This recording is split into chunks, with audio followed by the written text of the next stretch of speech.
Bueno, buenos días a cada uno de ustedes. Estamos en nuestra semana número 5, Métodos y Técnicas de Investigación Criminal 2. Semana 5. Bueno, hago 2 veces 5, ahora no van a creer que me estoy confundiendo porque después anda uno ahí en los memes. No, no, por favor. Buenos días, nuevamente voy a retomar. Semana número 5 de nuestro curso. Hemos estado reunidos durante 5 semanas. Eso quiere decir que están a casi nada de sustentar su primer examen parcial. Espero que hayan tomado nota de sus clases, espero de que hayan reforzado el estudio y si no lo han hecho, pues no es tarde. Tienen todavía, hay que buscar un poco de tiempo, hay que hacer ese sacrificio para poder ir reforzando el estudio, no quedarse solo con lo que se ve en las clases. Me gusta hacer un poco de introducción en cada uno cada una de las semanas, dando tiempo a que ustedes pues puedan terminar de acomodarse, que puedan preparar su cafecito, su vasito de agua, sus leyes, sus códigos, sus libros, sus lapiceros, y de esa forma poder, pues, como yo le digo a uno de mis hijos, si no le gusta estudiar, pues al menos ponga atención y algo retiene ahí, ¿verdad? Al menos para que ustedes puedan tener una retentiva fresca de lo que se habla en cada uno de los temas. Es importante que ustedes tomen en cuenta de que las preguntas del examen son nuevas. No viene del todo, o al menos desconozco si van a incorporar alguna, de las preguntas que están en los videos que ya ustedes ven antes de cada una de las clases. No se atengan. Si ya tienen ustedes los cuestionarios respondidos, o si ya incluso tienen los exámenes ustedes respondidos, porque de verdad yo no sé cómo le hacen. Yo estoy en la universidad, todo mi tiempo de vida universitaria. Y pasa, porque de verdad pasa, no podemos decir que no. Hay veces que decían, mira, yo tengo este examen, yo tengo el otro, yo decía, Dios, ¿cómo le hacen ellos para poder conseguir todo eso? O sea, en ese momento, mi etapa de investigadora criminal todavía ni siquiera yo sabía que la tenía. ¿Cómo? Y me daba tanto miedo. Entonces, pasa. Y puede ser que ustedes estén atenidos a que el examen que van a sustentar la próxima semana sea alguno de los que posiblemente, porque no estoy diciendo que ustedes tengan los mismos malos hábitos que los de algunas otras, algunos otros centros de estudio, es muy probable, puede pasar, que ustedes ya tengan los exámenes respondidos o que tengan los cuestionarios que fueron utilizados el año pasado, en el curso del año pasado, y que se vayan a tener a eso. No, mucho cuidado, el factor sorpresa nunca, nunca nos debe de dominar ni como profesionales. Nosotros vamos, bueno, yo ya soy abogada, ustedes van a ser abogados y que el factor sorpresa, yo siempre lo he dicho, yo detesto el factor sorpresa. Cuando en algún momento, en alguna audiencia sale algo que yo no me esperaba o no me imaginaba, eh, hace enfadarme conmigo misma, porque eso quiere decir de que yo no vi más allá de lo que podía pasar. Yo en cada proyecto que hago tengo plan A, B, C, D, E, 5, 7, 8, 10, 20, 30, los que sean necesarios y siempre me hago muchos panoramas o me pinto muchos panoramas y creo que es algo bueno para ustedes también, que ustedes deben aplicar en su vida, no solo decir, bueno, ya tengo el examen y ahí está, pero ¿y si lo cambian?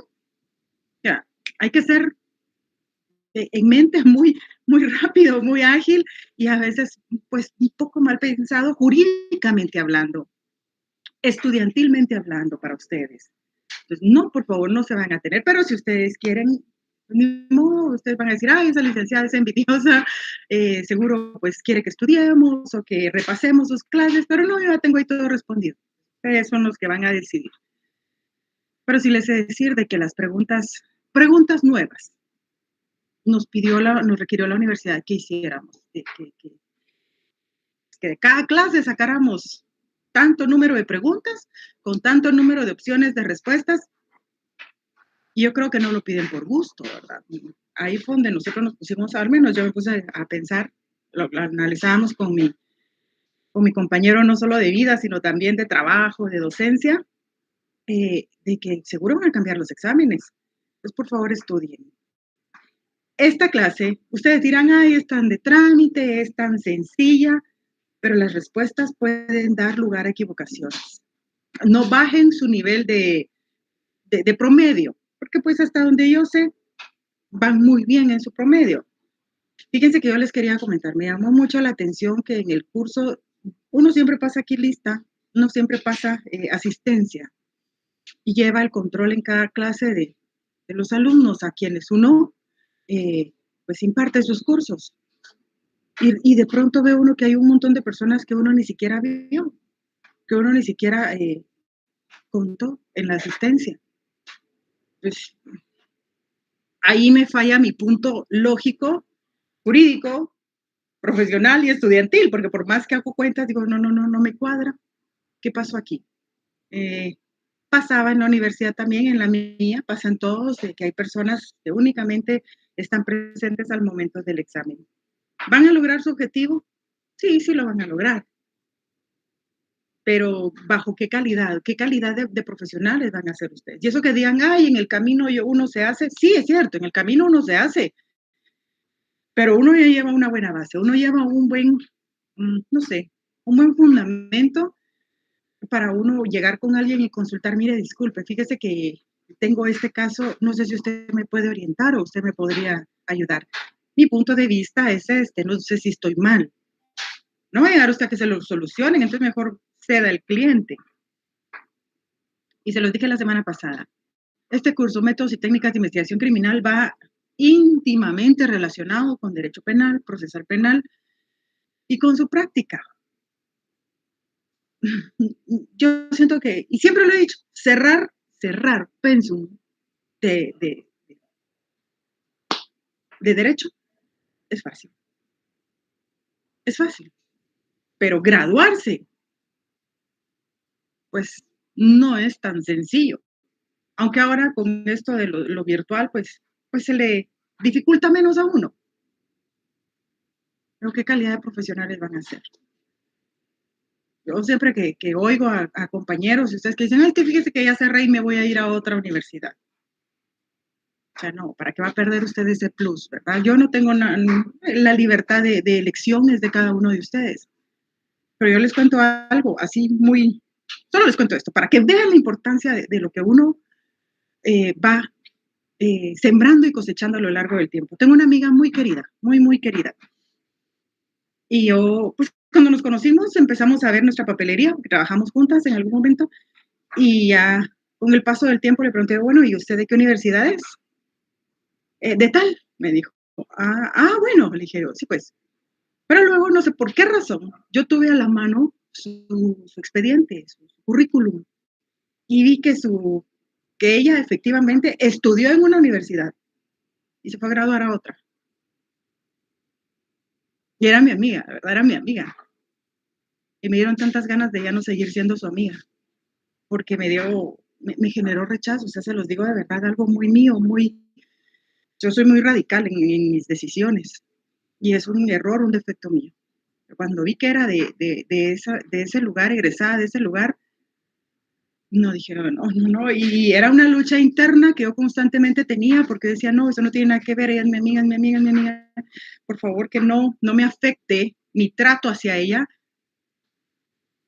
porque sí quise cortarla de mi círculo de amistades. Vaya que no lo hice porque hoy por hoy es quien me ha tendido la mano, pero muchos profesionales y muchas personas sí ven eso. Entonces, estudien, prepárense bien, que sea un orgullo, que sea un honor decir soy egresado de esta universidad. No, que es que yo cerré aquí, pero me fui allá. ¿Qué da a entender uno con eso? Por supuesto que ustedes tienen la libertad. Pero ¿qué dice uno? Ay, tuvo miedo. Y si se fue de aquí es porque aquí es difícil, es porque aquí cuesta y aquí los preparan bien.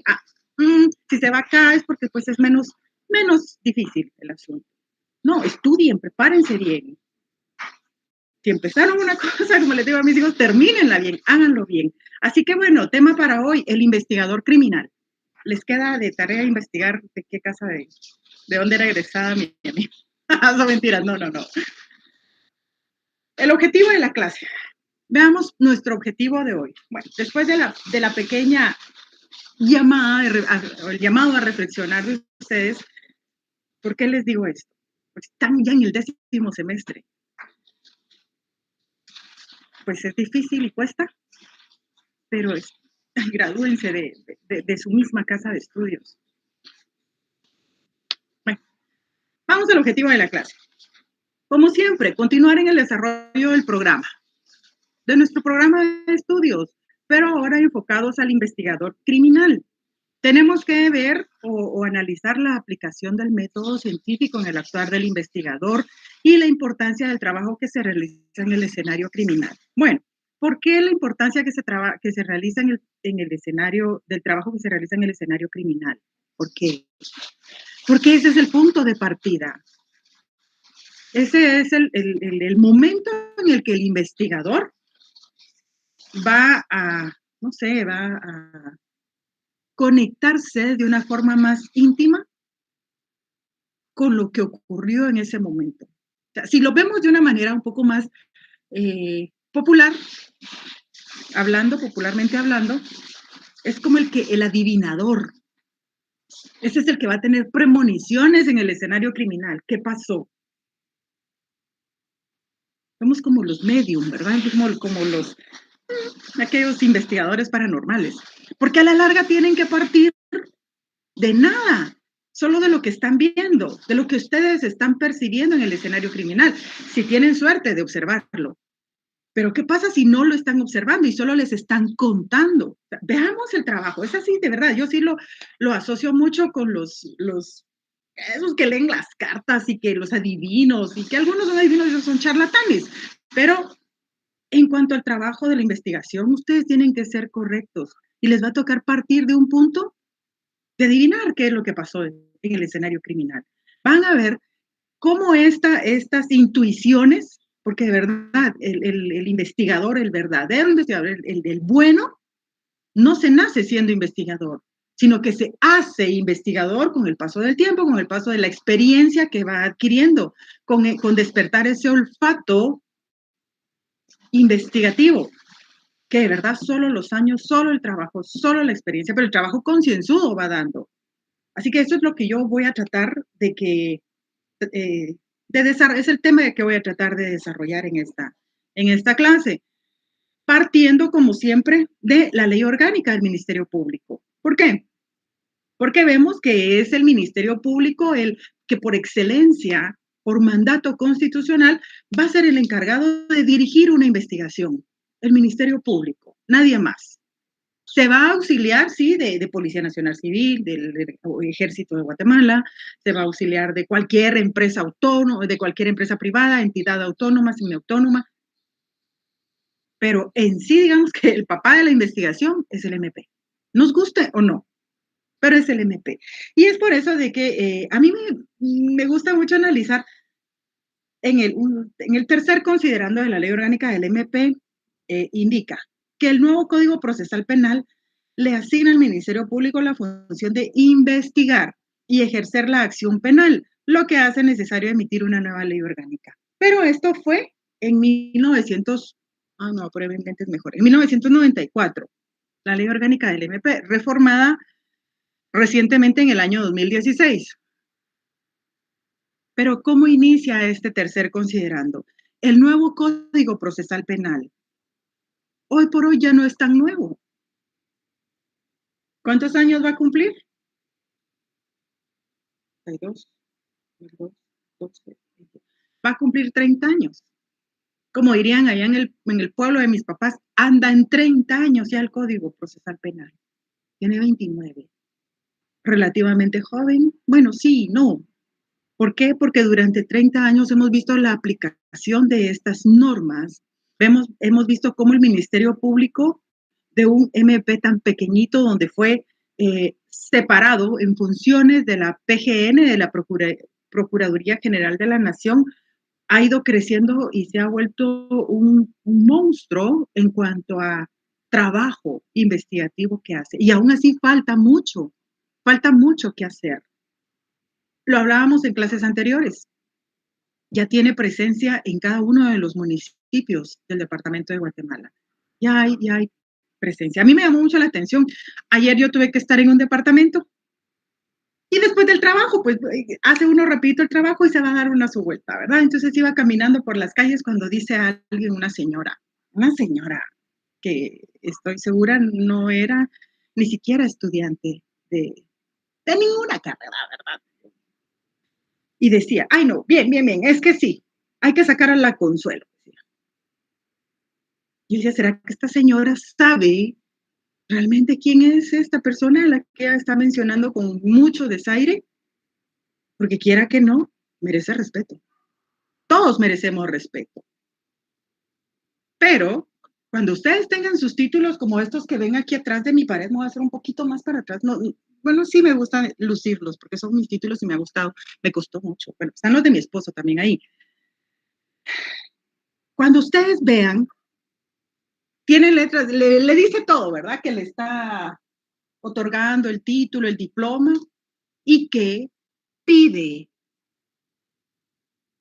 a las autoridades que tengan las altas muestras de consideración para el titular de cada uno de esos títulos, de esos diplomas. Que tengan esas muestras de consideración, o sea, de respeto. No podemos estar hablando solo, ay, que aquí, que allá, no, todos, por ética, por, no sé, cuestiones por principios de respeto. Es la importancia del MP. No importa quién lo dirija, no importa quién esté ahí, pero es una institución que, mientras no se reforme su artículo de la Constitución, va a ser el encargado de dirigir la investigación y de actuar en los delitos de acción pública. Entonces, ese es el objetivo de la clase, que ustedes realmente perciban cuál es la importancia de este trabajo, que sepan, que analicen y que comprendan la aplicación del trabajo, que sepan distinguir la diferencia entre perito, investigador y técnico. Perito, investigador y técnico en investigación criminalísticas.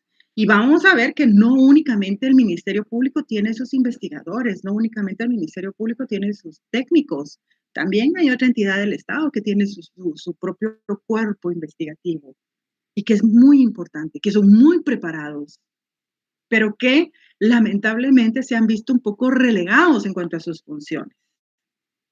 Vamos pues, veamos qué es la investigación. ¿Qué es eso de la investigación? El proceso de investigación se puede apreciar como un triángulo de relaciones. Un triángulo de relaciones. Vemos la pirámide de Kelsen, que es un triangulito, y pues nos clasifica la forma en que se van a colocar las leyes, las normas. Pero aquí también nos pide que nos ilustremos. Hagámonos a la idea de que la investigación es un triángulo de relaciones. En el centro de este triángulo va a estar el hecho investigado. En una de las esquinas va a estar el agente policial encargado de realizar las indagaciones necesarias para encontrar la verdad. En la otra esquina va a estar el investigador de la escena de los hechos encargado de recolectar indicios y en la tercera esquina el perito de laboratorio o encargado de analizar. Vemos que aquí, en torno a un hecho en concreto, es decir, el hecho investigado, nos coloca a tres personas. El investigador, perdón, el agente policial, el investigador y el perito. Ya, justo son las tres personas necesarias o importantes, imprescindibles, para poder girar o investigar o analizar, encontrar esa verdad de lo que están investigando, ese hecho investigado. Solo quiero que me den, por favor, un minuto porque quería mostrarles que esta clase, perdonen, por favor, esta clase, la mayor cantidad de información fue tomada o fue sacada de esta enciclopedia. Es una enciclopedia que se refiere a, por ejemplo, ciencia criminalística, escena de los hechos y epidemia. Es una enciclopedia de criminalística específicamente, ¿verdad? Que, pues gracias a Dios, nosotros la tenemos. Se llama Criminalística, Criminología e Investigaciones. Es la enciclopedia, así se llama. Enciclopedia de Criminalística, Criminología e Investigación. ¿Por qué les estoy dando el nombre? ¿Por qué les estoy dando el dato? Porque no quiero que después se van a decir, ay, es que ella está plagiando toda la información. No, estoy usando esta enciclopedia para poder ilustrarles a ustedes, para que ustedes tengan conocimiento de que de verdad lo que yo les estoy diciendo tiene un fundamento serio, un fundamento preciso, un fundamento válido, y no me lo estoy inventando, no es de que yo, ay, de todo lo que yo trabajé, yo creo que así es. No, o sea, mi perspectiva, mi punto de vista muchas veces difiere de lo que dicen los libros, pero esto, lo que está plasmado en las enciclopedias, en los libros, en cada uno de los tomos, ha sido verificado. Y es una enciclopedia que yo no sé ni dónde puede, supongo que la venden en varias librerías, la librería jurídica. Lo que sí sé es de que no es de aquí de Guatemala, pero el trabajo de investigación que se realiza, por lo visto, en la mayoría de países, es muy parecido en cada uno de ellos. Y cuando yo me imaginaba este triángulo, decía, sí, pues sí, es efectivamente lo que hay cuando uno llega al escenario criminal. Está el encargado de policía, el agente policial. Llega el investigador de la escena y el perito. Sí, están las tres personas necesarias, pero bueno. No se trata únicamente, aquí vamos a ver el trabajo del agente de policía, que es en su orden uno de los primeros en llegar a ese escenario criminal. Y es precisamente que por eso aquí en el triangulito es el primero que se menciona. Es el agente policial. ¿Por qué? Porque ya en nuestra realidad, aquí, en nuestro contexto de Guatemala, uno de los primeros que llega es el policía. Después del cuerpo bomberil, es Policía Nacional Civil. Y no se trata únicamente de que el agente de policía llegue al lugar de los hechos a acordonar el escenario criminal. Debe tratar de identificar y asegurar las primeras piezas de evidencia y los testigos. ¿Para qué? Para aportar información a todas las demás personas que interactúan en la investigación. Todo esto requiere un proceso de observación detallado y agudo, lo cual le permite discriminar por características y vínculos entre sí. Vamos a hablar más de esto. ¿Han visto ustedes? Hay las escenas del crimen están a la orden del día, a cualquier hora, en cualquier lugar. No discriminan zonas, hay hechos criminales violentos, porque lo que más se ve, estamos hablando de delitos contra la vida y de la integridad de las personas, específicamente homicidios, asesinatos. Los hay. Hay aquí en mi pueblo, hay en cada uno de los municipios. Vámonos a zonas un poco más exclusivas, zona 10, 13, 9. Hemos escuchado de que han matado a personas ahí, que no les ha importado que hay cámaras, que hay mucha gente, que están pasando muchos carros. Pasa. Llega el elemento de Policía Nacional Civil, acordona el área y ¿qué hace? ¿Han visto ustedes en la tele? Salen incluso hasta marcados con un círculo, que aquí hay un indicio, que aquí hay otro indicio y que hay otro indicio. Pero lo que los elementos de Policía Nacional Civil logran ver, lo que pueden encontrar. No numeran cada uno de ellos, pero sí los marcan. ¿Para qué? Para cuando el Ministerio Público llegue, ya él tenga una información preliminar de lo que pasó. Fíjese que pues a nosotros nos tiró la información, porque así dicen, nos tiró la información la operadora de turno diciendo que en tal lugar había habido una balacera. Entonces, pues venimos, la unidad tal fue la que se constituyó. Y cuando venimos, efectivamente, pues ahí estaba el carro, ahí estaba el señor, o no había carro, o solo había una moto, o ya no había nada más que el señor, o ni siquiera estaba la persona, sino que solo encontramos estos casquillos tirados. Y no va a creer usted que el Policía Nacional Civil le dan dentro de su equipo, por ejemplo, le dan su pistola, le dan su caja de municiones, le dan sus yesos para que en cada lugar llegue a marcar. No, o sea, el pobre policía tiene que ir viendo cómo va a marcar, cómo va a identificar los indicios que va a encontrar. Pero eso le facilita el trabajo a la fiscalía. Entonces viene la fiscalía, ya arma su camino de ingreso al escenario criminal. y ya ellos sí comienzan a identificar cada uno de los indicios. Ah, el policía le dijo que aquí hay 5, ten cuidado porque aquí por donde usted está parado está el otro. Ah, sí, aquí está, no se mira. Entonces ya los numeran, se va numerando conforme van encontrando, así se van numerando los indicios. Por eso es de que a veces en las escenas uno ve en la tele o en los medios de comunicación escritos y uno no encuentra un orden y dice, ¿por qué el 1 está aquí y luego el 2 está acá y luego el 15 allá y aquí está el 16 a la par entre el 1 y el 2? Pues así los van encontrando. Y a veces hay lugares de verdad tan caprichosos donde los indicios caen, específicamente hablando en este caso de los casquillos. ¿Cómo hacemos para sacarlo ahí? Ay, bueno, pues mira, solo yo voy a tener aquí el número y le tomas la foto rápido. Hay lugares muy inaccesibles o no es tan fácil. En un lugar plano, pues es mucho más sencillo documentar y encontrar indicios.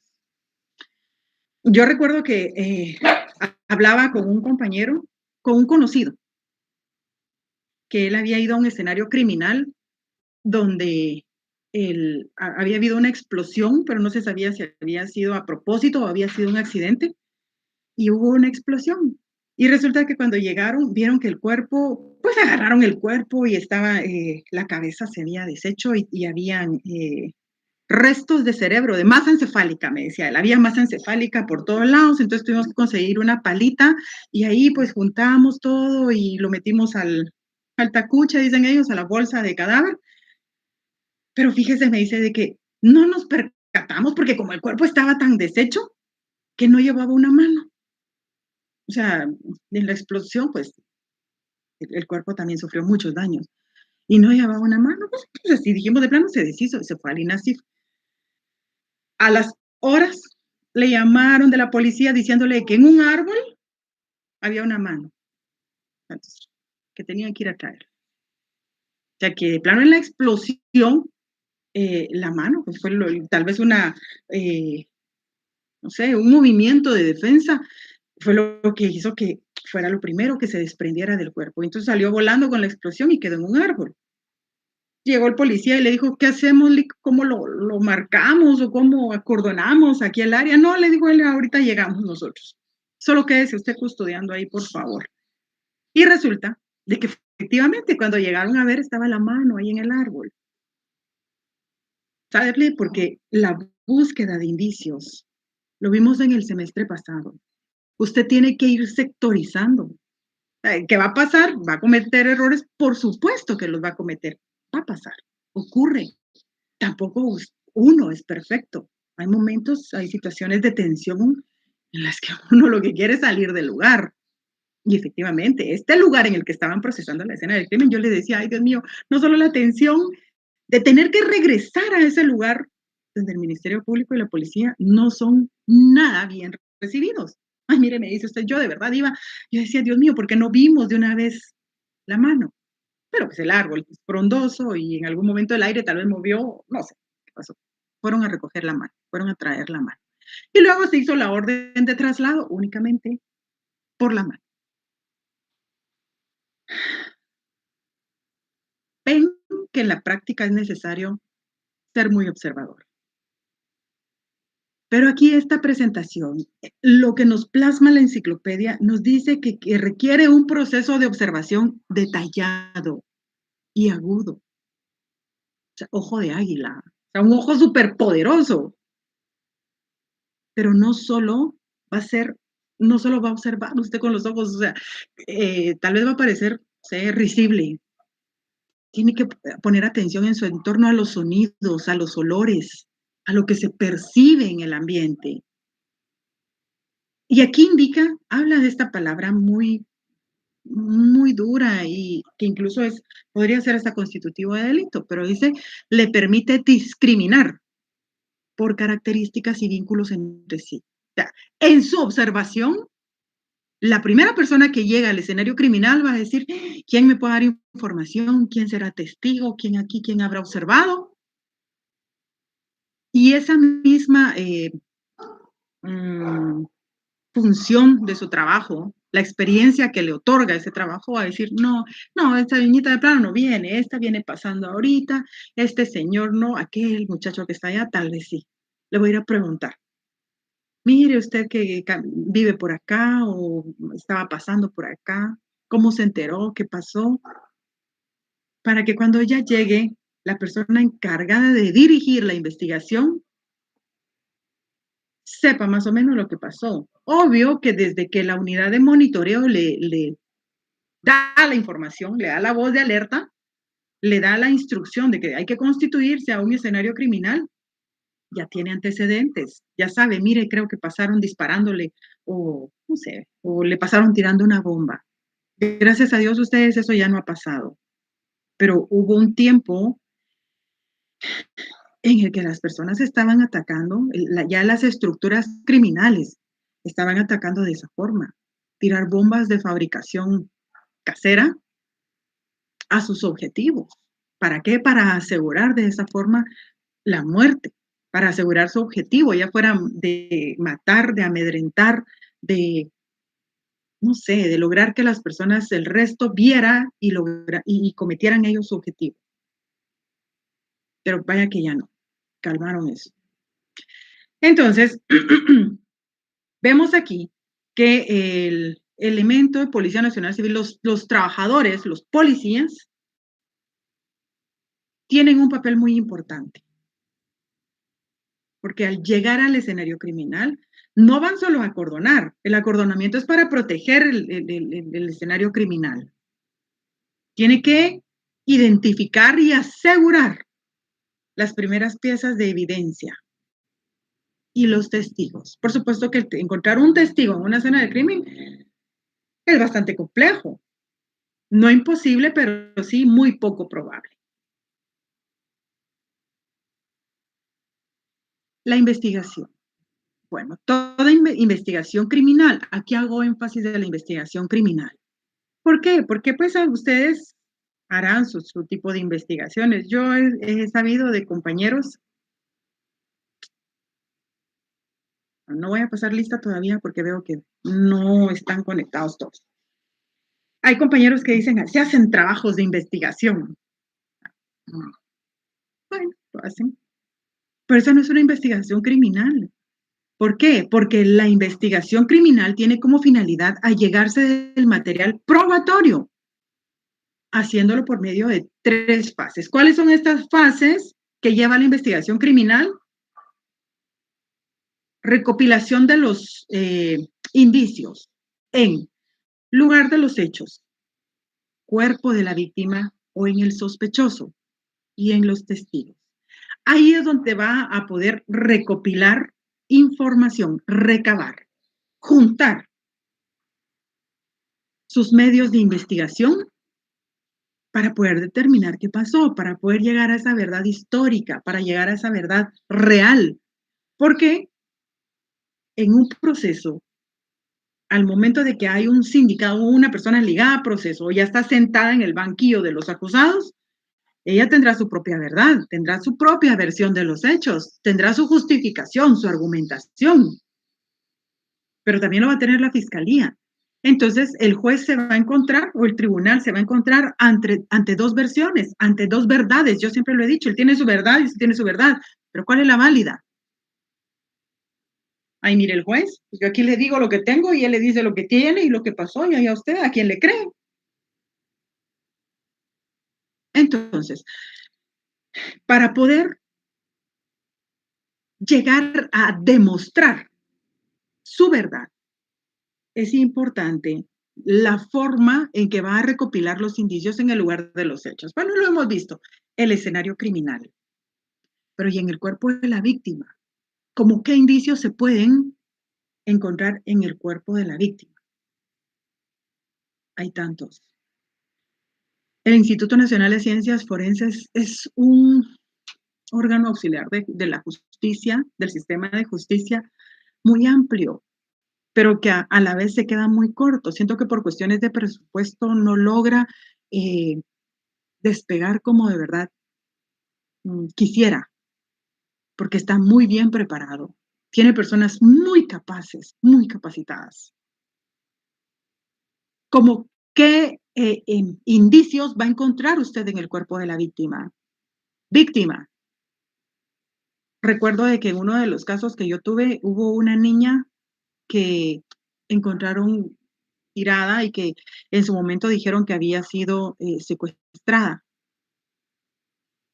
pero la niña no había sido secuestrada, la persona no había sido secuestrada, sino que, pues, la habían matado. Inicialmente se empezó a trabajar la versión del secuestro, pero ¿qué pasó? Cuando llegó al INASIF, INASIF, realizó un protocolo, Minnesota, creo que se llama, el protocolo de Minnesota. ¿En qué consiste este protocolo? Por favor, no estoy segura, si estoy ma ustedes pueden investigar. De hecho, ustedes tienen que investigar más. ¿En qué consiste este protocolo? O sea, ya es cuerpo, ya es un cadáver, ya no siente. Entonces, lo que hicieron fue como que quitarle todo el pellejito al cuerpo, todo el pellejo lo así como cuando uno despelleja el pollo que uno se va a comer, que le quita toda la piel a modo de comerse solo la carne, ¿verdad? Pero en este caso, a esta víctima le quitaron toda la piel. Y cuando le quitaron la piel, se dieron cuenta que por dentro, en los músculos, tenía lesiones muy antiguas.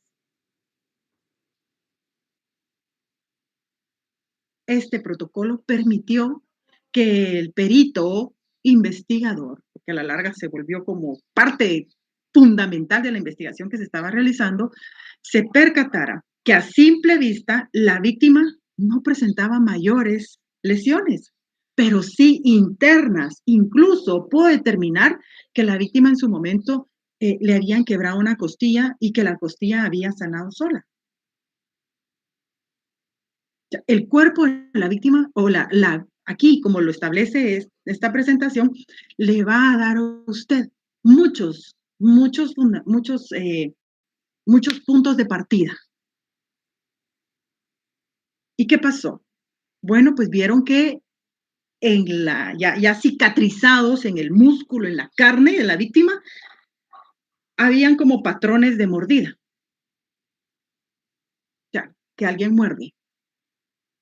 Y tomaron patrones de mordida de las personas que estaban cerca de la víctima.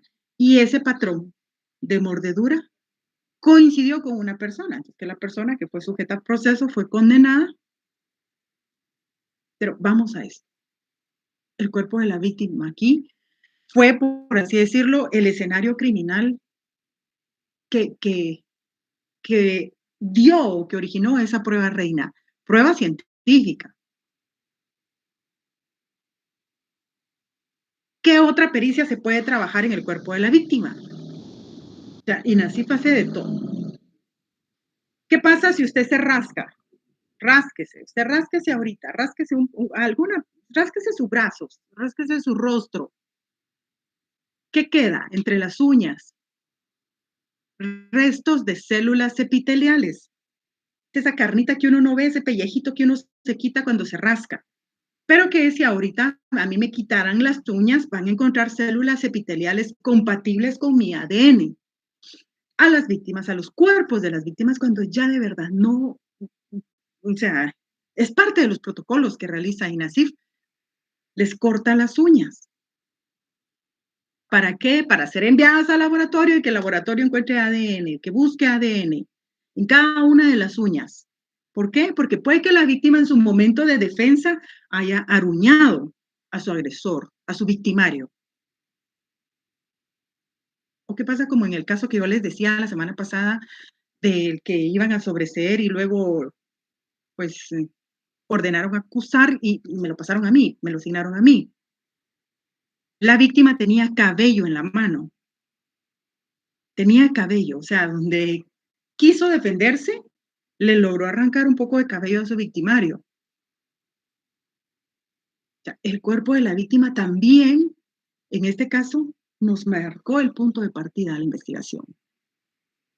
Nos encauzó bien qué era lo que estaba pasando. Entonces, había que hacer ADN con el cabello encontrado, porque yo no me voy a agarrar mi cabello, o sea, por cuestiones de supervivencia, no es uno el que se agarra el cabello para uno, sino que se agarra del otro para defenderse.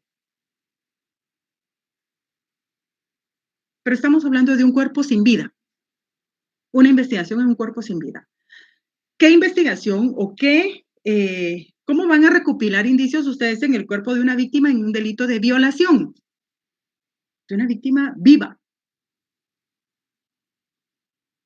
¿Cómo? ¿Cómo se va a recopilar la investigación? Porque tiene que recopilar indicios en el cuerpo de la víctima, porque se lo permite la ley.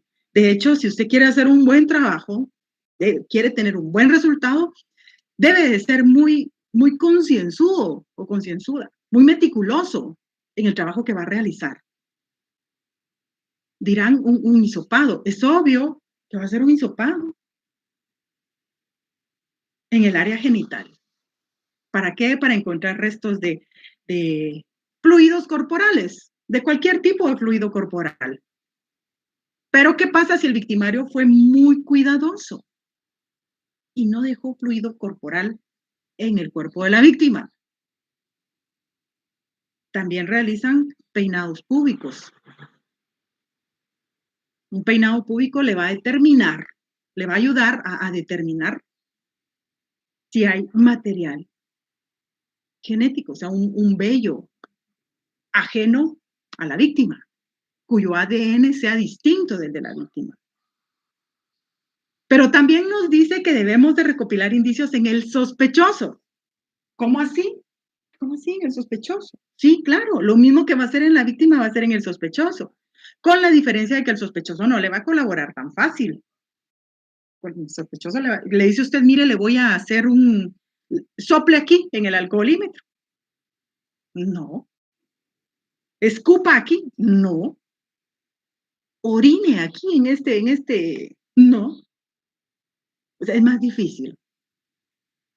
Debe tener una autorización judicial para poder trabajar en el cuerpo del sospechoso, con o sin su consentimiento. Por ejemplo, en las muestras de toma, no, en la toma de muestras escriturarias, para hacer una prueba de grafotecnia. ¿Está el sospechoso ahí? Y si llega uno como trabajador del Ministerio Público y le dice, mire, por favor, escríbame aquí 5 veces su nombre, escríbame aquí 5 veces su nombre en carta, en letra de molde, en letra grande, en letra pequeña. No, de verdad no va a tener la colaboración del sospechoso. Siempre y cuando sí haya estado involucrado en el hecho que se le atribuye, en el hecho que usted está investigando. Pero si no tiene nada que ver, le va a decir, mire, yo mismo le doy, dígame, dónde escupo, dónde orino o dónde escribo, dependiendo de la pericia que vaya a realizar o que usted pretenda que realice a alguien más. El encargado de recopilar la información va a ser usted. No necesariamente usted quien vaya a hacer las diligencias de pericias o de investigación. Si eso recopila y después manda, que los demás hagan el trabajo, pero van a hacer el trabajo de lo que usted logre encontrar, el sospechoso. No solo el lugar de los hechos, también el cuerpo de la víctima, el sospechoso. Me hace recordar un caso en el que, ay, no sé, de verdad, tanto muerto que uno vio en su momento. Quemaron el cuerpo de una mujer en un río, aquí por donde yo, un río de aguas negras que pasa por mi pueblo, que cruza, divide los 2 municipios, y vieron que había algo que estaba prendiendo fuego como a las 10 de la noche. Entonces alguien se acercó y vio que era un cuerpo humano, no era basura, no era colchoneta, no eran cajas, no eran libros, o sea, era un cuerpo humano. Inmediatamente llamó a los bomberos fueron a ver, cuando llegaron los bomberos, pues trataron de apagar el fuego, pero ya estaba muy afectado, muy calcinado el cuerpo. Cuando llegó la policía, pues acordonó el área, pues, costaba mucho porque pues, en cualquier momento crecía ese caudal de ese río de aguas negras. Cuando llegamos nosotros nos dijeron, por favor, apúrense porque pues puede crecer o a menos que usted me autorice que mueva el cuerpo. No lo mueva, pero ya vamos nosotros en camino. Y cuando llegamos, efectivamente el cuerpo todavía estaba sacando humo, o sea, aquel olor a quemado, no lograba, al menos yo no lograba distinguir si era hombre o mujer. Pero el bombero fue más observador, aparte que era oscuro, yo ya no miraba mucho. El bombero me dijo, mire, yo pienso que ha de ser mujer, porque el dedo del pie, uno de los dedos del pie todavía tenía pintura de uñas y me decía, mire, el cuerpo de una mujer, el pie de una mujer, por muy tosco que sea, siempre es distinto al del hombre y ese yo pienso que es pie de mujer. Pero fíjese que vimos que allá, dentro de los curiosos, hay 2 personas jóvenes y uno de ellos, yo como que le vi los zapatos salpicados de sangre. ¿Qué hago? Bueno, pues deje que trabajemos aquí, vaya, identifíquelo. Y ya después, pues hubo que quitarle los zapatos, ¿verdad? Porque tenía los zapatos salpicados de sangre. Entonces, esa sospecha, ¿me lo iba a llevar detenido? No, en ese momento no, porque no tenía mayores indicios yo. Y qué bueno que no le pedí que lo llevaran detenido por flagrancia, porque cuando se hicieron los análisis en sus zapatos, se estableció que lo que él había dicho era verdad. Él trabajaba en un rastro destazando reses. Entonces, por lo mismo que él venía a trabajar, los zapatos estaban salpicados de sangre. La sangre que se encontró en los zapatos era de origen animal, no era de origen humano. Pero no había que descartar. O sea, qué casualidad. Ay, sí, qué casualidad. Aquí está. Tiene que ser uno mal pensado. Piensa mal y acertarás. Pero aquí no acertamos. Vamos a que no solo en el lugar de los hechos hay indicios. Ya vimos, cuerpo de la víctima, sospechoso, testigos. Recopile los indicios en los testigos.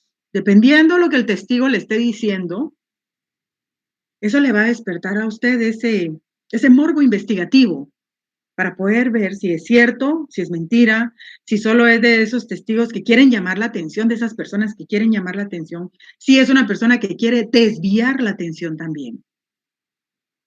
Pero esas son las 3 fases. Sigamos. La investigación no es un proceso que recaiga en el talento del investigador, aunque es necesario. Lo importante son las técnicas y los métodos utilizados, los cuales se pueden aprender. Y eso era lo que les decía hace un momento. El investigador no nace investigador, se hace investigador. Es ese proceso que necesita talento, claro que necesita talento, porque no cualquier persona se va a parar enfrente de una persona a ver cómo arde en llamas el cuerpo de un ser humano y después va a ir a decir, ah, pobre, me voy a poner a llorar, me voy a poner de luto, me voy a vestir de silicio. No, o sea, ese talento es, Dios, ¿y aquí qué pasó? Le prendieron fuego, alguien tuvo que traer gasolina, alguien tuvo que traer fósforos, tuvieron que traer un encendedor. ¿Quién lo pudo haber hecho? Veamos, era casado, era soltero, tenía, no sé, pertenecía a algún grupo delincuencial, si no pertenecía. Todo eso es parte del talento de una persona. Pero lo más importante son las técnicas y los métodos que va a utilizar, los métodos y técnicas que ha aprendido a lo largo de su carrera, de su trabajo, las capacitaciones. Pero no siempre le van a enviar a una capacitación. Pero aquí es donde usted viene y es importante esa sociabilidad con los compañeros de trabajo. Mira, y aquí cómo hiciste, cómo diste que fue él. Ah, fíjate que yo hice tal. Entonces, eso le va abriendo a uno un panorama de posibilidades que va a poder aplicar en otro hecho que usted esté investigando. Yo siempre he dicho, las escenas, por muy parecidas que sean, siempre son distintas y cada uno se trabaja de manera diferente. Pero ¿cómo va a aprender usted si las capacitaciones no van todos a las mismas?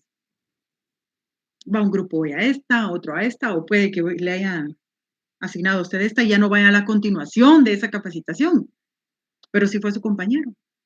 Y él le dice, es que fíjate que yo aquí apliqué aquel método que nos dijeron en aquella capacitación. Ay, fíjate que yo no pude porque estaba de turno, pero ¿cuál es ese método? O me das copia. El estudio debe de ir siempre de la mano con el trabajo que ustedes van a realizar. Y no solo como profesionales, con lo que hacen ahora. Tienen que ser muy competitivos, si no, pues cada uno nos vamos quedando atrás porque siempre viene otro más preparado que uno. Aquí estaba hablando en la presentación anterior de que todo va a depender de las técnicas y métodos utilizados. Vamos aquí, ¿qué es un método? ¿Por qué un método? ¿Qué es necesario un método? Cuando se usa una metodología se evitan los errores. se omiten los olvidos, se tiene un orden adecuado para recolectar el material probatorio, o sea, no se trabaja a lo loco. Esa es la importancia del método. Le va a dar el orden, le tiene ese protocolo de pasos. Bueno, primero hay que recopilarlo, ya lo recopilé. Ahora hay que guardarlo, bueno, ya lo guardé. Pero como esto es perecedero, se descompone rápido, entonces tiene su forma de guardar. Vamos a hacerlo. ¿Qué dice aquí el manual? Ah, sí, aquí está. Pero no solo lo guardó correctamente, sino que se fue a tomar su café, le dio hambre, lo llamaron a otra escena y lo dejó ahí. No, eso es lo que le va a permitir a usted el método. Dejar de lado los olvidos que pudieran ocurrir. Ese orden adecuado, que le va a dar el éxito. Al final, el resultado, el éxito se va a ver reflejado en el resultado de las conclusiones de lo que se va a analizar, de este material probatorio. Yo aquí les puse de ejemplo una impresión dactilar. ¿Cuál es el método para poder recopilar o recoger una impresión dactilar? Cuando yo di el curso, invité a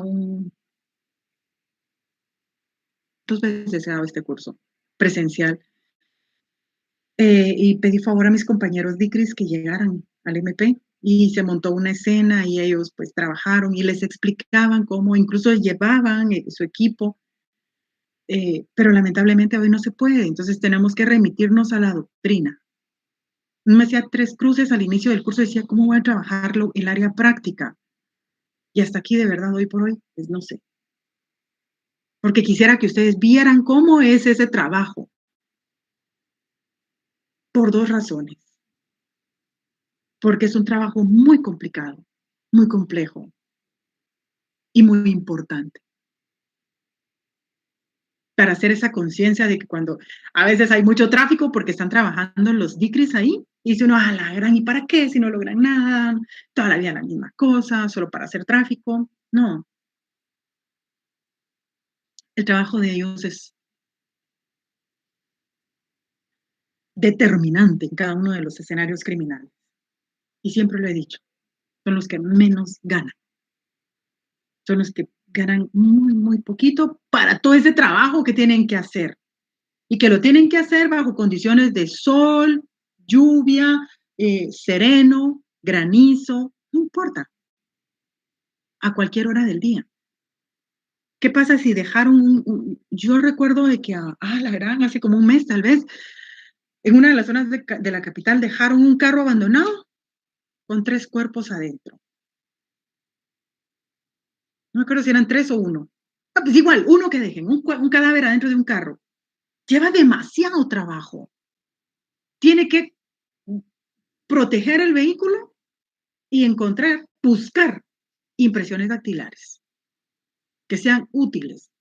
Pero en este caso, el carro había pasado toda la noche ahí, ya se había serenado. Tal vez ya se había secado al día siguiente. Y el sereno complica, lava. El polvillo que se pega en los carros, ese polvito. Entonces hay huella útil, pero no la puedo levantar. Yo veía la pasión con la que mis compañeros trabajaban y decían, lástima, esta huella está perfecta, pero no la puedo levantar por tal razón o por tal situación. Pero encontraban una forma. ¿Por qué? Porque leían diferentes protocolos y no se quedaban solo con los protocolos de acá. Leían, buscaban, se informaban. Cómo se trabaja en México, cómo se trabaja en Argentina, cómo se trabaja en España, cómo se trabaja. ¿Cómo logran ellos eso? Entonces, esta es la importancia del método. Evitar los errores, omitir olvidos y tener un orden adecuado para recolectar el material probatorio. Pasos a seguir. Bueno, el investigador debe tener un objetivo en su mente. Su investigación ha de realizarse de la manera más adecuada. Esta es la que conduce al esclarecimiento de los hechos, el procesamiento del culpable, la exoneración del inocente y la ayuda al sistema judicial para que pueda aplicar las sentencias justas de acuerdo al caso. Bueno, aquí las sentencias justas. Vemos el trabajo del investigador hasta dónde llega. Va a tener repercusiones en una sentencia, porque ese va a ser los medios de investigación recabados que el fiscal va a presentarle a un tribunal, a un tribunal que va a tener ese poder de decisión de decir culpable, inocente. Y entonces por eso dice que debe de ser el trabajo de una forma realizado de una forma adecuada. Básicamente, el trabajo del investigador debe conducir al esclarecimiento de los hechos, encontrar esa verdad, procesar al culpable, exonerar al inocente, ayudar al sistema judicial para que pueda aplicar las sentencias justas. Bueno, aquí en cuanto a eso de las sentencias justas, yo quiero hacer referencia al artículo 290 del Código Procesal Penal. ¿Qué establece ese artículo 290? Creo que lo vimos la semana pasada. Esa extensión de la investigación, que se deben recabar pruebas, no solo de cargo, sino también de descargo, con base en la objetividad, artículo 108 también del Código Procesal Penal. Esa objetividad la va a poner en práctica el Ministerio Público. En el artículo 290 se lo ordena. Y a su vez, el fiscal, que es quien dirige la investigación, le va a decir al investigador, le va a dar instrucciones, le va a dar lineamientos de que recábeme esto, necesito esto, aquí, o sea, como el chef, ¿verdad? Que solo pide los materiales y ya él después le da forma. Entonces, el trabajo del investigador, si bien es cierto, no es él quien va al debate, ese trabajo se va a ver reflejado en la sentencia que va a dictar el tribunal en su momento.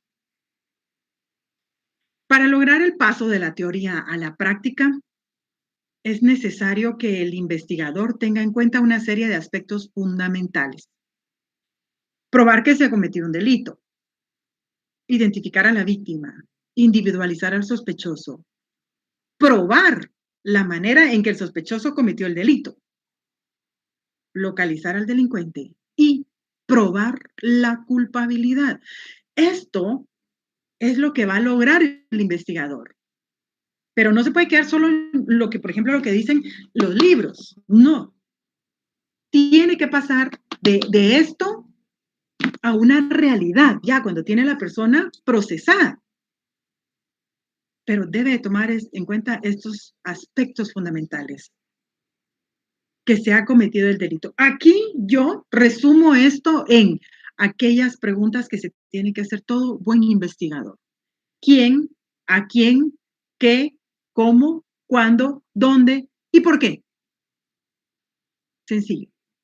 Si usted logra determinar estos 7 puntos, estará entonces demostrando su hipótesis criminal y por lo mismo habrá cumplido con cada uno de estos aspectos fundamentales de la investigación. Pero ¿por qué siempre vuelvo a la culpabilidad? ¿Por qué se dice que, que el investigador debe de lograr este cometido? Probar la culpabilidad, si eso es una función jurisdiccional, es una función del juez. Veamos aquí, ¿por qué? Lo explica. Aunque es una labor que recae sobre las autoridades y el personal judicial, como ciencia auxiliar del derecho, los criminalistas y peritos forenses prestan apoyo incluso en esta instancia. En el juicio, las pruebas aportadas deben sustentarse de manera conveniente y demostrar ante los tribunales, más allá de toda duda razonable, que las conclusiones del peritaje son reales. Aquí, como es una información que yo saqué de la enciclopedia, solo habla del peritaje, pero también una investigación, un informe de investigación va a tener sus conclusiones y ya llegará el investigador y el perito o el perito también a explicar por qué llegaron a esa conclusión, cómo obtuvieron esa conclusión, los pasos, los métodos que siguieron para poder determinar esos puntos que ellos plasmaron tanto en su informe de investigación como en su peritaje. Aquí menciona el artículo 376 del Código Procesal Penal. ¿Por qué? Porque en el 376 nos menciona a los peritos. Es la forma en que ya se va a desarrollar el debate. Estamos aquí ya en esa fase del debate. Y aquí incluso habla de la forma en que se van a recibir las pruebas. En el artículo 375 nos da ese orden. Después de la declaración del acusado, el presidente procederá a recibir la prueba en el orden indicado en los artículos siguientes. Y vean, los primeros que pasan como prueba, como órgano de prueba, son los peritos. Artículo 376. Luego van los testigos. El investigador no tiene la calidad de perito, pero sí de testigo. Sí lo puedo proponer como testigo. Vemos aquí su importancia. Y es por eso de que el trabajo que cada uno de ellos realiza va a ayudar a probar la culpabilidad, a demostrar la culpabilidad. Bueno, a mí me gusta mucho este personaje. Me gustaba la forma en que él realizaba sus investigaciones, muy meticuloso, y le salía bien al final de cuentas, ¿verdad? Un investigador criminal debe de estar siempre muy alerta. Y muy alerta no solo con la vista, sino con cada uno de sus sentidos. Y un sexto, que es la intuición. Su intuición, pues a veces hay que seguirla, hay que escucharla. El investigador es el canal para establecer comunicación entre los sujetos involucrados. Las ciencias forenses se apoyan en el método científico para atender los requerimientos de los investigadores y funcionarios judiciales. Este método tiene plena aplicabilidad en la investigación criminal. Bueno, efectivamente, el investigador va a ser ese medio de comunicación, ese intermediario, por así decirlo, entre el fiscal y los testigos, entre el fiscal y la víctima, entre el fiscal y el sospechoso. Es bien importante el papel que cada uno desempeña. Y aquí indica que nos explica por qué las ciencias forenses utiliza este método científico en los requerimientos de los investigadores y funcionarios judiciales. ¿Por qué? Pues bueno, ellos, por ejemplo, en el caso de que el sindicado le vayan a hacer la prueba de barrido, que es esa absorción atómica que se llamaba antes, que es el ambiente de disparo, es determinar si el sindicado disparó o accionó un arma de fuego. Ellos únicamente solo van a hacer el procedimiento, más no el análisis.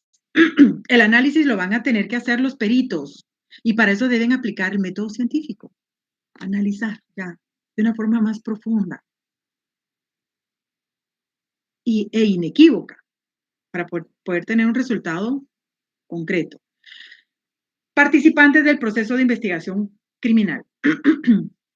Aquí yo no pude escanear lo que estaba aquí en la enciclopedia, así que le tomé foto y por eso les pido que su comprensión, las fotos no salieron muy bien, pero quise compartirlo con ustedes.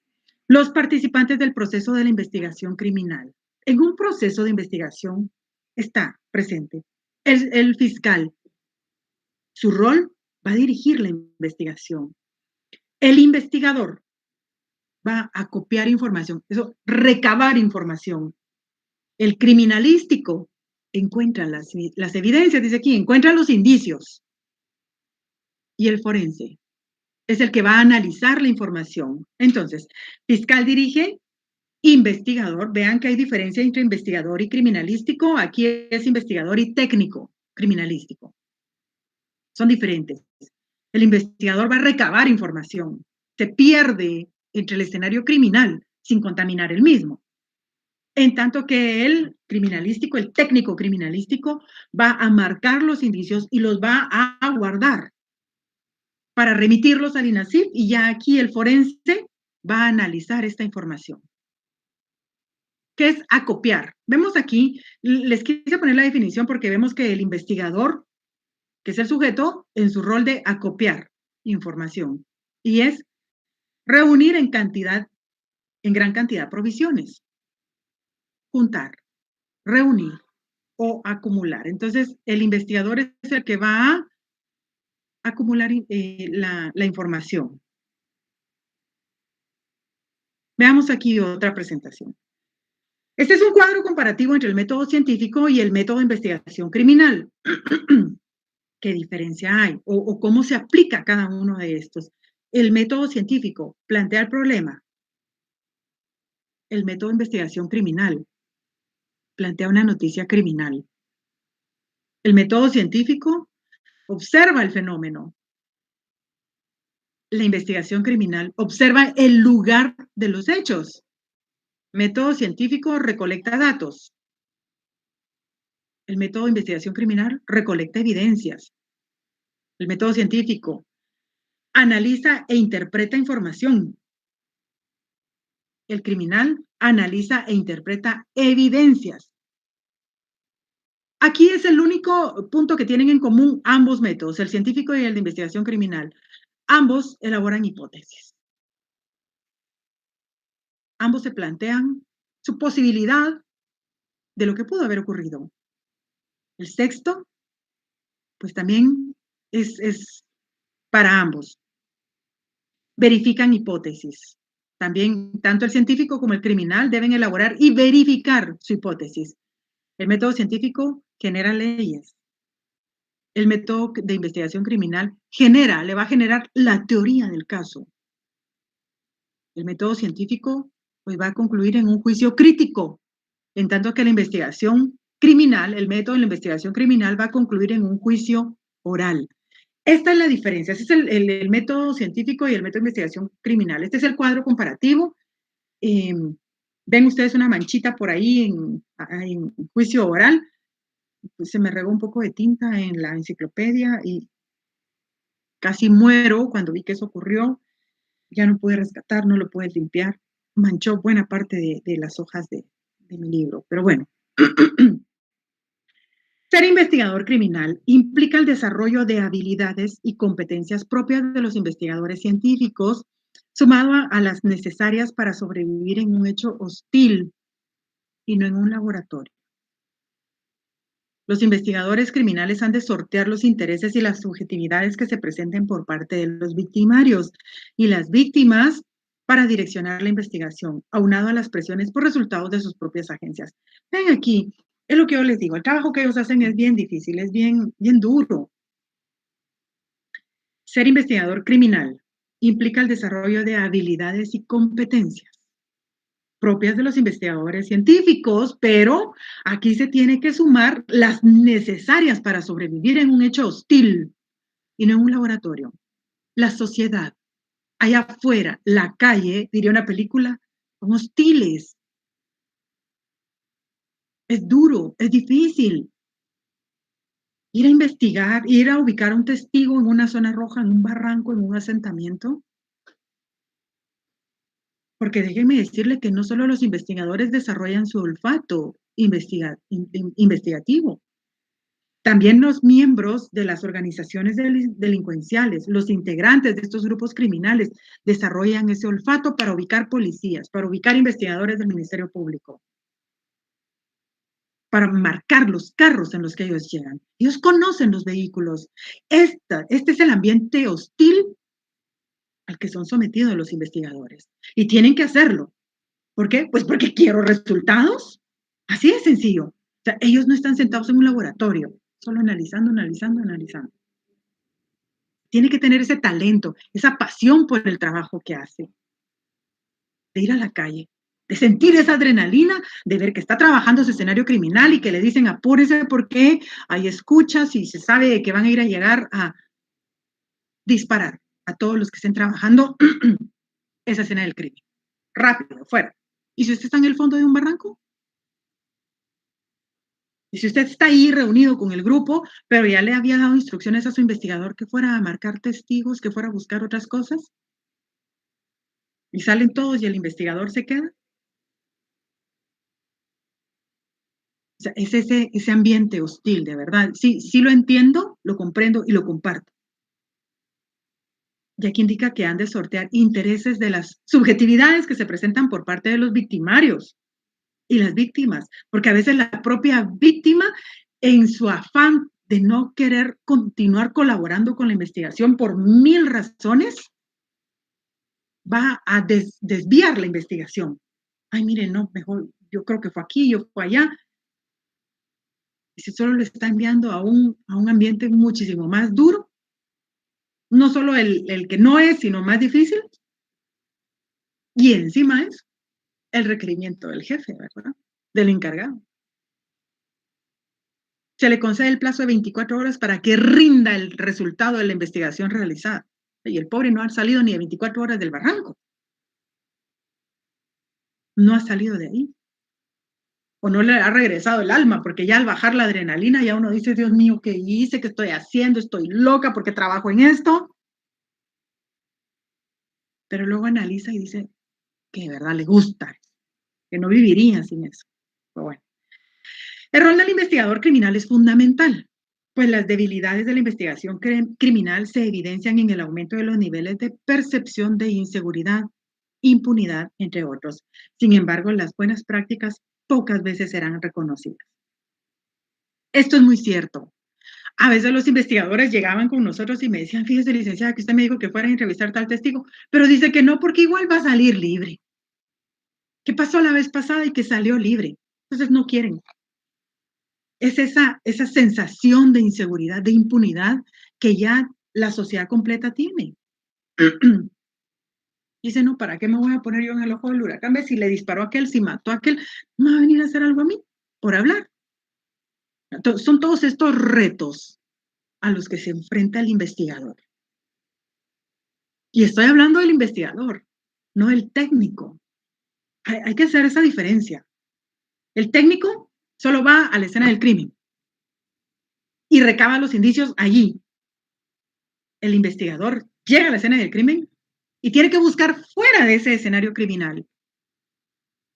El perito, pues el perito está en su laboratorio esperando que me traigan la provisión y yo la analizo. ¿Quién se lleva la peor parte? ¿Mm? Usted dirá, querido estudiante, querido compañero. Una investigación criminal desarrollada de acuerdo al rigorismo del método científico facilita las labores propias de los administradores de justicia.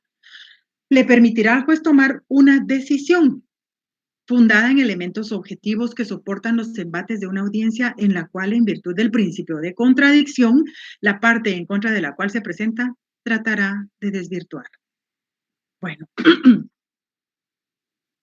sí o sí, aquí habla de este principio de contradicción aplicable a nuestro Código Procesal Penal, aplicable en un debate, el principio de contradicción. Cada una de las partes va a tratar de destruir lo que la otra está diciendo, ya sea con peritos, con testigos, con prueba material, con nuevas pruebas, con su propio argumento, con el hecho de llegar a la audiencia, ya nos quieren destruir, ya un sujeto procesal quiere destruir a la otra en el buen sentido de la palabra, o sea, jurídicamente hablando. O sea, se dan duro, porque yo, de verdad, sufrí debates en los que yo decía, ay, Dios mío, me va a tocar con esa abogada. Ay, y le decía a mi jefe, es que esa es tigra tú, esa es bien, ella sí pelea mucho en las audiencias. Y nadie quería trabajar con ellas, pero eran como 4 o 5 de la defensa pública penal. Pero estoy hablando tigra en el sentido de que son muy buenas, su argumento era muy bueno, todo le encontraban todo lo malo a lo que uno hacía. Y tenían muy buen don de convencimiento. Eran muy técnicas, muy buenas las profesionales. Habían hombres también, porque así siempre nos tocaban con ellas.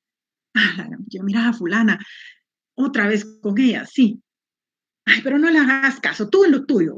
Y así uno se iba dando esas palabras de aliento por este principio de contradicción. Y por eso indica aquí que la investigación criminal desarrollada de acuerdo al rigorismo del método científico va a facilitar las labores propias de cada uno de los sujetos procesales. ¿Por qué? Porque es más fácil destruir la declaración de un testigo que destruir un peritaje del INASIF. ¿Por qué? Porque ahí vale el método científico. O sea, le preguntaba uno como defensa al perito de INASIF, ¿qué tanta probabilidad de error hay en el dictamen que usted acaba de rendir y que acaba de ratificar ante el tribunal? Ninguna. Ay, dice uno, ay, ¿y ahora qué le digo? No, ninguna. ¿Por qué? Porque usted está tan seguro en lo que está diciendo. Porque se utiliza esta metodología, estos aparatos, estas máquinas. que son 100% seguras. El único que le van a decir que no es 100% segura es el resultado del ADN. Pero le dicen que es 99.9999999%, o sea, casi que es perfecta también. Después, todo no tiene margen de error en cuanto al método científico aplicado en el análisis de los indicios. Entonces, es poco probable que, si bien es cierto, tal vez la defensa va a decir, ay, no, eso no sirve, eso está feo, lo hice en papel blanco cuando era en papel beige. Cosas muy superficiales que no van a hacer cambiar al juez o al tribunal en su decisión. No le va a desvirtuar la esencia de lo que analizó. Veamos entonces ya el análisis forense. Estamos hablando del informe de investigación, de los investigadores. Ahora vamos al análisis forense.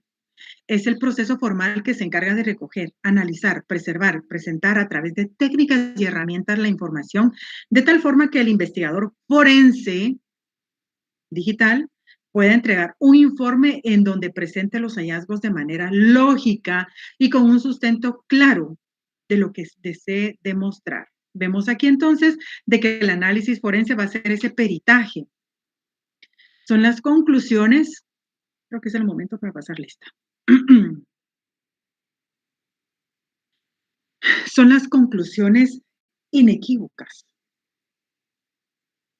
que va a dar el perito, esa persona conocedora.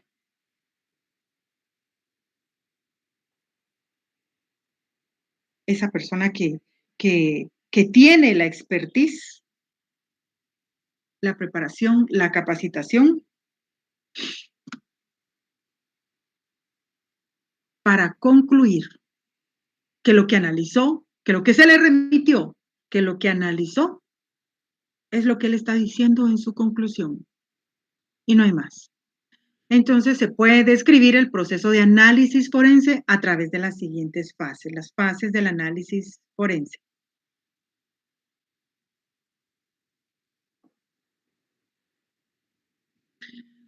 Preparación, investigación, presentación y cierre.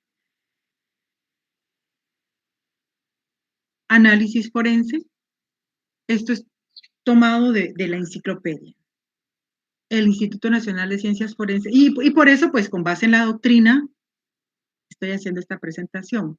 Pero el Instituto Nacional de Ciencias Forenses, el INACIF, tiene su propio formato para rendir sus dictámenes periciales.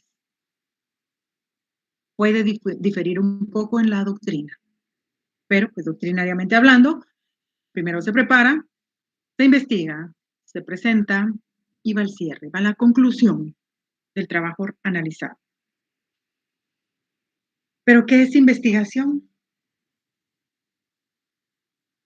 Es el componente más complejo del proceso e involucra un gran número de actividades. Esta etapa debe tener clara la premisa de que es importante, desde el principio hasta el fin, mantener la cadena de custodia. ¿Por qué la cadena de custodia? Bueno, porque la cadena de custodia le va a permitir garantizar de que el objeto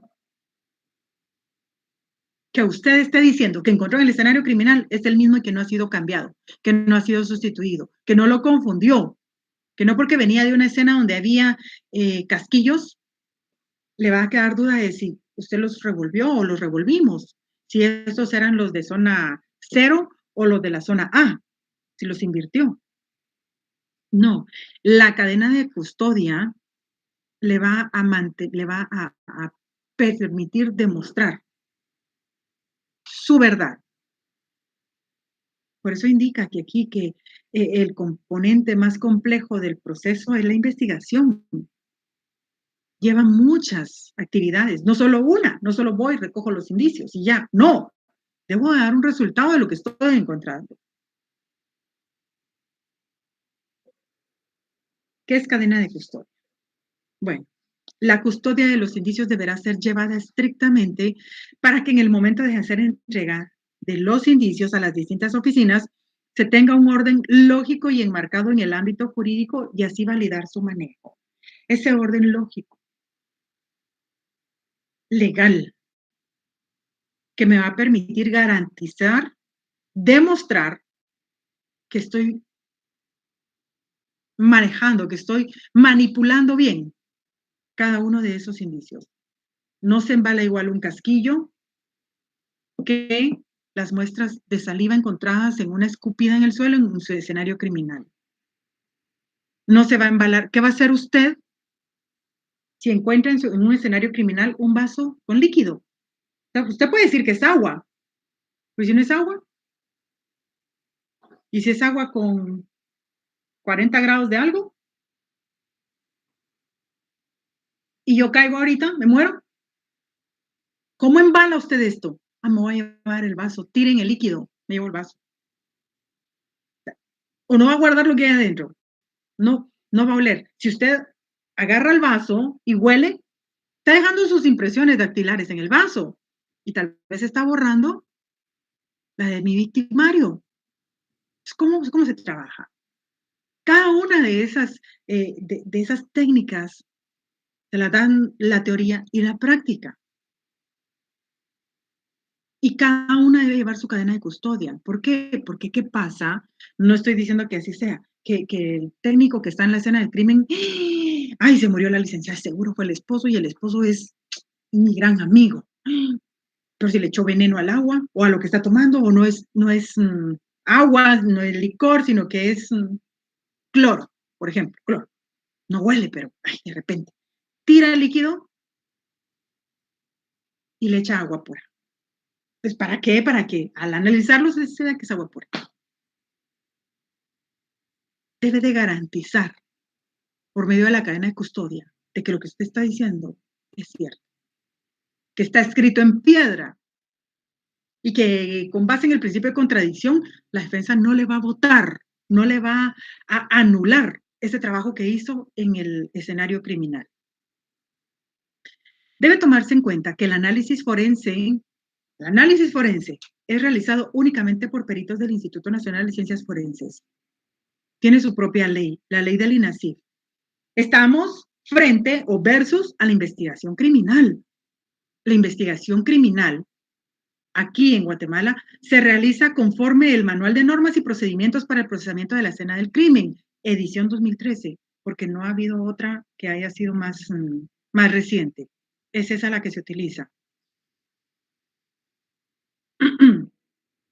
Según la definición del Manual de Normas y Procedimientos para el Procesamiento de la Escena del Crimen, la cadena de custodia es un instrumento técnico, administrativo que establece normas y procedimientos a seguir en la ejecución de las actividades relacionadas con la aplicación adecuada de técnicos forenses y criminalísticos en el procesamiento de la escena del crimen. Así de sencillo. ¿Qué es investigador? También nos la da ese manual, la definición. ¿Quién es el investigador? Y aquí nos da la diferencia de investigador y técnico. El investigador es la persona de la Dirección de Investigaciones Criminalísticas, oigan, aquí, o de la Policía Nacional Civil. También la PNC tiene sus investigadores. Claro, TAKE, ¿cómo es? División o Dirección de Investigación Criminal, que tiene asignadas funciones específicas de obtención de información e investigación comparativa. Entonces, los investigadores van a tener información operativa. El técnico en investigaciones criminalísticas, la persona de la Dirección de Investigaciones Criminalísticas o de la Policía Nacional Civil que tiene asignadas funciones específicas en el procesamiento de la escena del crimen y recolección de indicios, así como apoyo en la realización de allanamientos. El técnico también apoya en el trabajo que se realiza en el trabajo de campo. Artículo 40, Ley Orgánica del MP. Aquí está el fundamento de la DICRI, Dirección de Investigaciones Criminalísticas, y nos indica que coadyuvará en la investigación, recolección, procesamiento y análisis criminalístico de cualquier evidencia, indicio material, digital o de cualquier índole que se relacione con la comisión de un acto delictivo que investiguen las distintas fiscalías o dependencias del Ministerio Público. Sus actividades las desarrollarán a solicitud del fiscal a cargo del caso. Entonces, tiene un fundamento legal, artículo 40 de la LOM, que le da vida y legalidad a su existencia. El 48 de la Ley Orgánica del MP siempre recalca que el fiscal a cargo de la investigación de un delito debe reunir los elementos de convicción de los hechos punibles en forma ordenada, que permita el control del superior jerárquico, de la defensa, de la víctima y las partes civiles. Esta es la importancia del orden que se le va a dar al trabajo que realicen los técnicos, los DICRIS y los investigadores, ya sea de Policía Nacional Civil o del MP. Igual debe atenderse a este orden.